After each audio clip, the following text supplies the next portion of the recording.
Gulf దేశాలని Iran మరోసారి దెబ్బకొట్టింది. నిన్న ఇరాన్ ప్రెసిడెంట్ పెజెస్కియాన్ ఒక కీలక ప్రకటన చేశారు. మేము ఇజ్రాయెల్ అమెరికాతో యుద్ధం చేస్తున్నాం, గల్ఫ్ దేశాలతో కాదు. ఇకపై గల్ఫ్ దేశాల ఎటువంటి మిసైల్ డ్రోన్ పడదు, గల్ఫ్ దేశాలు ఎటువంటి ప్రమాదానికి మేము కారణమవ్వము, గల్ఫ్ దేశాలు ఎటువంటి అటాక్స్ చేయము అని చెప్పి ఓ కీలక ప్రకటన చేశారు. అంతలోనే ఆయన ప్రకటన చేసినటువంటి కొన్ని నిమిషాల వ్యవధిలోనే మళ్ళీ వరుస అటాక్లు మొదలయ్యాయి.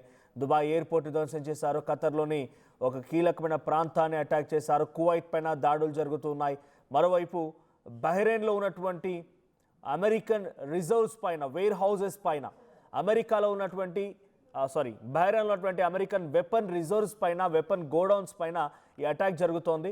అయితే దాడులు ఆపేశామని ప్రకటించి మరి గల్ఫ్ దేశాలని ఇరాన్ ఊచకొత్త కోస్తోంది. రాత్రంతా గల్ఫ్ దేశాలపైన మిసైళ్ల వర్షం కురిపించింది. దుబాయ్లోని మెరీనా టవర్ పైన ఇరాన్ దాడి చేసింది.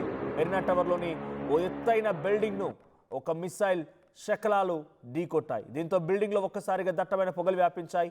భయంతో పరుగులు తీశారు స్థానికులంతా. ఇక దుబాయ్ పైన 16 బాలిస్టిక్ మిసైల్ ప్రయోగించినట్టుగా తెలుస్తోంది.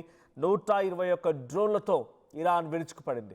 15 మిసైల్స్, 119 డ్రోన్లు, వీటన్నిటితో దుబాయ్ కూల్చేసిందంట.